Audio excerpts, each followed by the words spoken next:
नमस्कार, आप देख रहे हैं सनराइज न्यूज और मैं हूं आपके साथ निशु मलिक।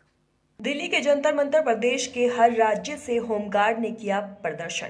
दरअसल होमगार्डों की मांग है कि सरकार इनको पहले 5 साल के लिए होमगार्ड बनाई थी, लेकिन अब धीरे धीरे करके सरकार अपनी जरूरत के हिसाब से सभी होमगार्डों को 5 साल के बजाय 11 साल तक नौकरी करवा रही है। अब होमगार्डों की मांग है कि उनकी उम्र जा चुकी है, अब वह क्या करेंगे। इसको लेकर सरकार से मांग की है कि 60 साल की उम्र तक उनको नौकरी में ही रखा जाए।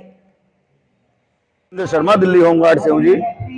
और मैं जिस तरीके से दिल्ली के जनता पर होमगार्ड की काफी संख्या में लोग आए, दिल्ली के जो होमगार्ड है वो जो डेली बेस जो यहाँ लगाए गए हैं डिफेंस वाले, उनको लेकर के कई चर्चाएं हैं कि इनको पक्का नहीं किया जाएगा, 5 साल का रिटायरमेंट किया जाएगा, क्योंकि डेली बेस के हिसाब से क्या लगता है कि दिल्ली सरकार इसको पूरा नहीं कर रही? सर, पक्के की तो कोई डिमांड ही नहीं है। दिल्ली सरकार जैसे चल रहे हैं ऐसे ही चलने दे।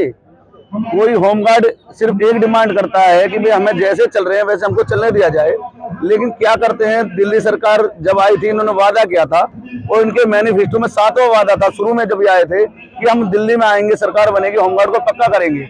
वो वादा तो ये भूल गए। लेकिन जवानों के साथ क्या हो रहा है, अब तक दिल्ली सरकार की जरूरत थी, केंद्र सरकार की जरूरत थी तो हमें यूज किया, और आज हमें 5 साल के लिए रखा गया था। आज 14 साल हो गए नौकरी करते करते, तो आज इनकी जरूरत खत्म हो रही है।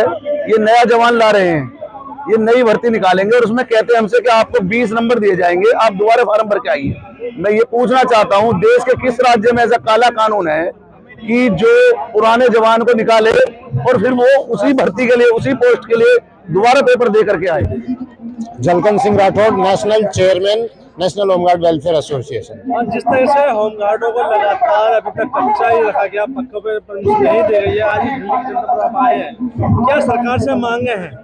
सरकार से हमारी प्रमुख मांग है कि जो 1947 में आज़ादी के समय जो हमारा कानून का गठन किया गया था उसमें बदलाव किया जाए और होमगार्ड जवानों को या तो संसद में बिल लाकर राज्य कर्मचारी का दर्जा दिया जाए, या ये संसद में तय किया जाए कि इन्हें केंद्र कर्मचारी का दर्जा देंगे। ये पूरे देश का मामला है, ये हमारी प्रमुख मांग है। इसके अलावा देश में जो अलग अलग राज्यों में होमगार्ड जवानों को अलग अलग कानून के तहत कहीं वेतनमान कम दिया जा रहा है, कहीं उनको रोजगार प्रॉपर नहीं दिया जा रहा है, कहीं पर 12 महीने रोजगार है, कहीं कुछ सुविधाएं हैं। होमगार्ड जवानों को, जो कि कानून व्यवस्था में अपनी जान झोंकने वाले होमगार्ड जवान, ना तो इनको मेडिकल की सुविधा है, ना ESI PF की सुविधा है। ऐसे में होमगार्ड जवानों का परिवार का पालन पोषण करना बड़ा मुश्किल हो पा रहा है। तो हमारी मांग है कि होमगार्ड जवानों को सबसे पहले पेट भरने और परिवार पालन पोषण के लिए। अपना नाम बता दीजिए।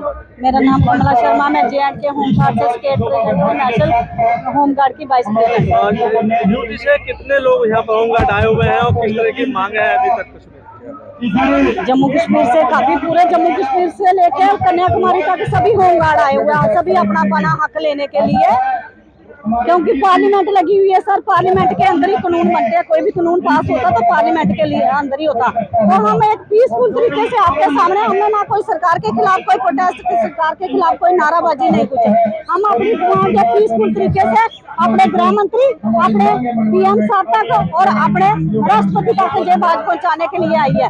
हम कहते हैं कि हमारे माननीय प्रधानमंत्री जी रोज मन की बात सुनाते हैं, आज इस देश की बेटियों की भी सर कभी मन की बात सुनिए।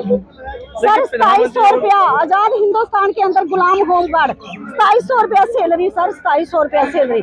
आपको भी सुन के बड़ा हैरान लगेगा। हमारी बहनें जम्मू कश्मीर से अभी तक वो ट्रेनों में घूम है, उनको पता ही नहीं है दिल्ली कहाँ पे है कहाँ पे नहीं है। क्या लगता है कि जो एरिया के DC जो होता है या कमिश्नर होता है उसके अधीन आते वो देखभाल करता है, क्या उसने भी कभी इस तरह के बात नहीं सोची इनको परमानेंट किया जाए, इनका परिवार चले? नहीं, कुछ IPS, कुछ DGP हमारे रखते हैं, बात रखते हैं सरकारों के सामने, पर वो हमारी बात को ध्यान से नहीं सुना जाता और ध्यान से नहीं लिया जाता।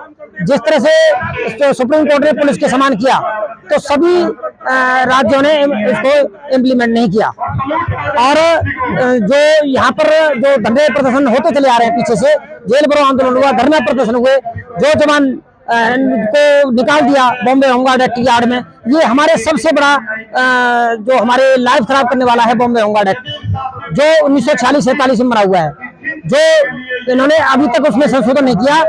ये अंग्रेजों का बना हुआ काला कानून है। जब धारा 370-35 से खत्म हो सकती है तो बॉम्बे होमगार्ड एक्ट क्यों नहीं खत्म हो सकता?